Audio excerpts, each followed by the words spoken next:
İGA İstanbul Havalimanı'ndan herkese hayırlı Ramazanlar. Ramazan demek, bolluk demek, bereket demek. En önemlisi de bir sofrayı birlikte paylaşmak demek. Biz de buradan yola çıkarak İGA İstanbul Havalimanı yeme içme şirketlerinden olan Turu ve Ege Mutfağı'nın en kıymetli şeflerinden, temsilcilerinden bir tanesi olan Dilek Yetkiner şefimizle Ramazan boyunca siz değerli yolcularımız için kumanyalar hazırladık.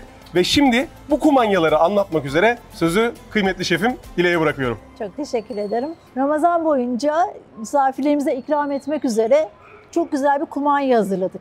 Bu kumanyanın özelliği bölgemizdeki, Ege bölgesindeki kadın girişimciler ve kadın kooperatiflerinin desteğini alarak birçok oranın yerel ürünleriyle hazırladığımız bir kumanya olması. Başlangıçta vereceğimiz bir bazlamalı sandviçimiz var. Bu sandviçimiz kara kılçık bazlama. Kara kılçık atalık bir tohumdur. İsmini kılçıklarından kara renginden alır.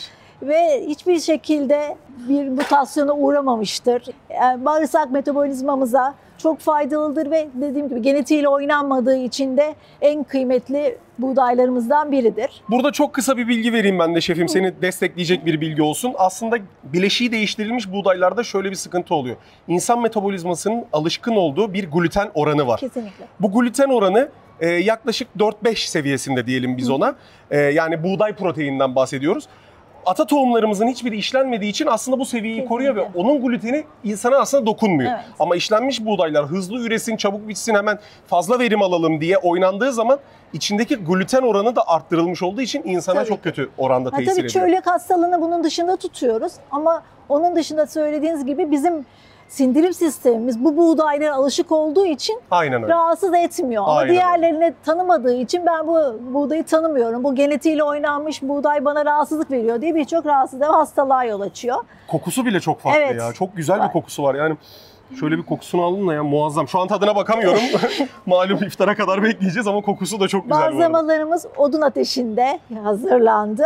Ve şimdi biz ilk önce bazlamalarımızın içine yine Urla'dan getirdiğimiz kapya biber, domates salçası, zeytinyağıyla ve bol cevizli kavurarak yaptığımız bir acukamız var. Bunu süreceğiz. Bu arada bunların hepsi aslında Urla Kadın Kooperatifleri ürünleri değil mi? Oraya destek oluyoruz aslında. Evet, oradaki kadın girişimciler. Evet. Daha sonra yine Urla'dan topladığımız, şu anda biliyorsunuz otların mevsimi ve birçok şifalı otumuz var. Bunların çoğu kendiliğinden doğadan toplanan ve yenilebilir otlar. Ve en önemlisi ısırgan. Bol bol ısırgan kullandık. Ramazan döneminde de bizim bağırsaklarımızın biraz rahatlamaya, sindirim sistemimizin rahatlamasına ihtiyacı olduğu için de ısırgan otu gerçekten çok güçlü bir antioksidan. Muazzam. O yüzden de ısırgan otunu bol kullandık. Yani içerimizin %40'ı ısırgan otundan. Kalan %60'ı da gelincik. Aynı zamanda körmen dediğimiz yabani pırasa ve biraz da ıspanaktan oluşuyor. O zaman sandviçi hazırlamaya mı başlıyoruz? Evet, hazırlayalım. Başlayalım.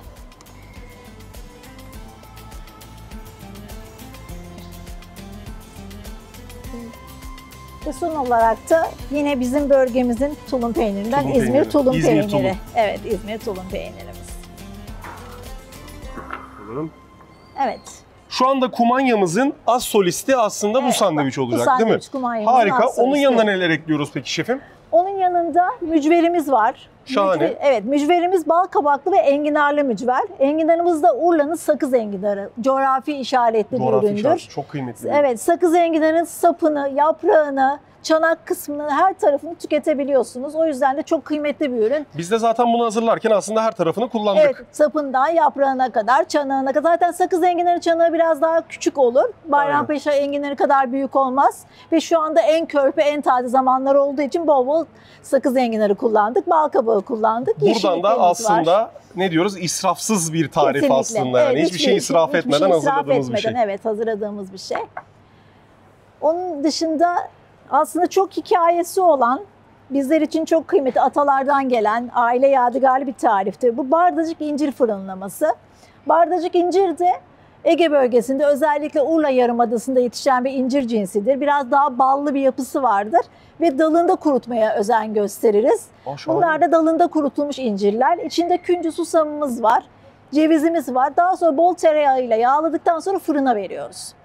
Bu haliyle. Bu haliyle evet, fırına veriyoruz. Fırında 200 derecede biraz pişirdikten sonra çıkartıyoruz. Zamanında bunu oldukça çok yapıp cam kavanozların içinde, hava almayan kavanozların içinde saklarlarmış ve çocuklar okula giderken özellikle kış Atıştırmalık. aylarında Sağlıklı atıştırmalık. Tabii ki, tabii ki. Muazzam. Ya da işte çiftçilerimiz tarlaya giderken de yanlarına mutlaka bu kış soğuklarında enerji vermesi için de aynı zamanda bu incir ikram ederlermiş. Biz de iftar açılırken çok uygun olacağını düşünüyoruz. Sırada bir kurabiye görüyorum galiba. Bize Evet. onu da anlatır mısın?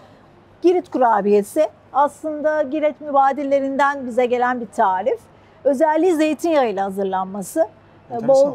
Bol zeytinyağı kullanılıyor ve sultaniye çekirdeksiz üzüm kullanılıyor. Sultaniye üzümümüz de yine Alaşehir'den, Ege bölgesinde Alaşehir'den geliyor. Oradaki bağlardan doğal kurutulmuş. Hiçbir şekilde sarartma işlemi uygulanmamış, doğal kurutulmuş. Aynı üzümdür. incirde Aynı yaşanan incirde- işlem burada da Evet, vardı ben aslında. özellikle kadın kooperatiflerinde ve kadın üreticileri desteklerken onların en temiz, en güvenilir, bize sunmak istedikleri en temiz gıdaya ulaşmaya çalışırlarken yanlarında olmaya çalışıyorum ben de.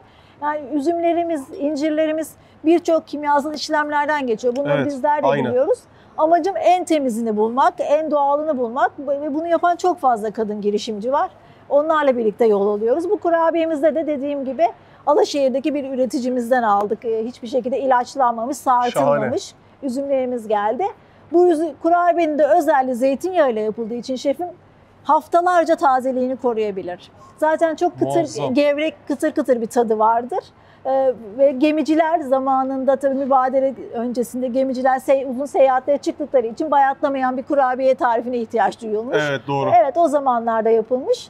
Kurabiye kavanozlarının içinde haftalarca tazeliğini korur. Bize bir yolluk hazırladı dediklerinde aslında tam tabiriyle bir Kesinlikle, kurabiye aynen. diyebiliriz. Evet, bayatlamayan, uzun süre tazeliğini koruyan, şeker dengesi de çok iyidir zeytinyağı ile birlikte.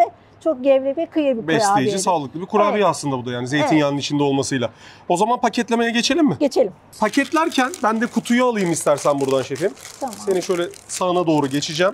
Şimdi bu paketin içerisinde neler var? Aslında şöyle bir menü kartımız var. İçerisinde paketin içerisinde olan ürünleri yazıyor. Şimdi içerisine bir adet suyumuzu koyuyoruz. Hazırlamış Hurmamız ve olduğum incirimiz. hurma ve incirimiz var. Yine hazırlamış olduğun Mücver. mücverimizi koyuyoruz.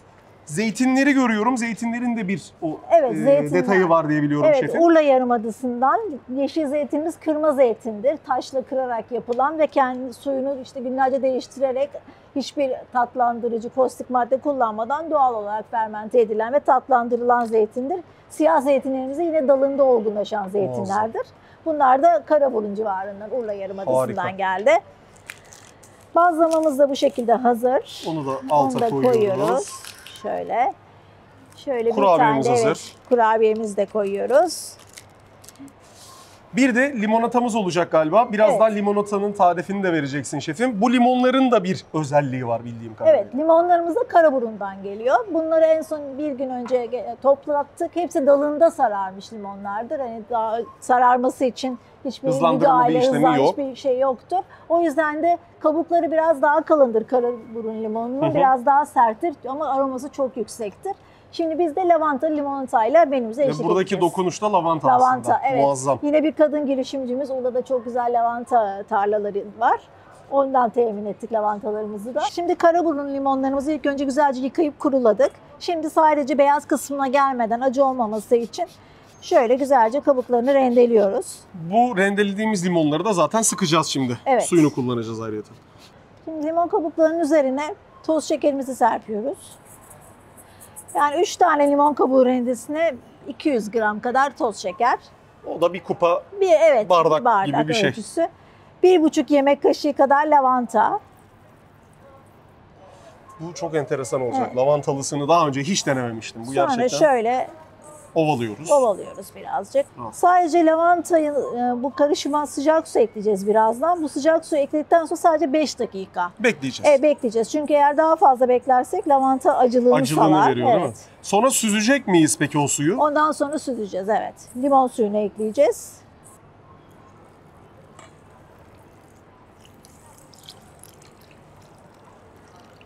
Şöyle bir 5 dakika kadar 5 dakika. dinlendiriyoruz. Peki burada bir karıştıracak mıyız şefim? Böyle şeker dibine Hayır çökmesine hayır, yeterli birazcık oluyor şimdi diyorsun. böyle bir demlensin. Ondan sonra limon suyunu da ekleyeceğiz üzerine. Ondan sonra süzeceğiz. Hazır. Buzlu su, evet, hazır. Of. Buzlu limonata dedim, beni benden aldın şu an şefim. Evet şefim. Şimdi limon suyunu ekliyoruz. 5 dakika kadar bekledik.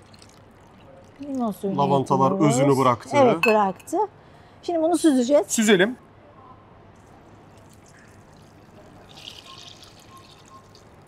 Ve yaklaşık 1 litre kadar da Aldım.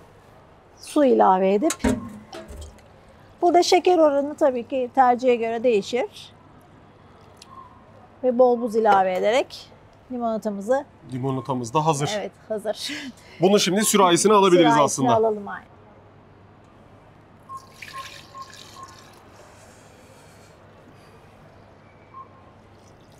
Ben bir koklayacağım müsaadenle şefim. Hem limon hem lavanta. Evet, Muazzam hepsi bir birden koku ya. geliyor. Muazzam bir koku. Bak, bahsettiğim gibi az önce çekirdek oranı çok düşük bir limon. Yok hatta Yok yani gibi. neredeyse Evet, evet. çekirdeksiz limon Evet. gibi. Hmm. Şefim eline koluna sağlık. Çok lezzetli görünüyor. Teşekkür ederim. Dilek şefim, eline koluna sağlık. Çok muazzam Evet. bir iş yaptın. Sadece hani bunları hazırlayarak değil, aslında hazırlanış amacı itibariyle çok muazzam bir iş yaptın. Neden? Bir kere Kadın Üretici Kooperatifine çok destek oldun. Evet. Bu bir. İkincisi, ürünleri en doğal olanlarından seçtin. Doğal ürünlerden seçtin. Hiçbir şekilde işlem görmemiş, rafine bir prosesten geçmemiş. Tamamen dalından, ata tohumundan, doğal yöntemlerle işlenmiş diyeyim aslında. Sağlıklı bir iftar. Sağlıklı ürünlerden hazırladın ve aslında yolcularımızın iftarını açması için olabilecek maksimum sağlıklı bir kumanya hazırladın bize. Evet. Ben bunun için bir kere daha teşekkür ediyorum. Ben teşekkür Eline koluna ediyorum. sağlık. Herkese güzel bir Ramazan diliyorum. Harika. Ege Mutfağı'nın en önemli temsilcilerinden şefimiz Dilek Yetkiner'in danışmanlığında İGA İstanbul Havalimanı ve havalimanımızın yeme içme firması olan Turu şirketi ile birlikte tüm yolcularımıza hazırlamış olduğumuz bu nefis kumanyalar Ramazan boyunca Ramazan köyünde siz kıymetli yolcularımızı bekliyor. Şimdiden herkese hayırlı Ramazanlar, iyi iftarlar.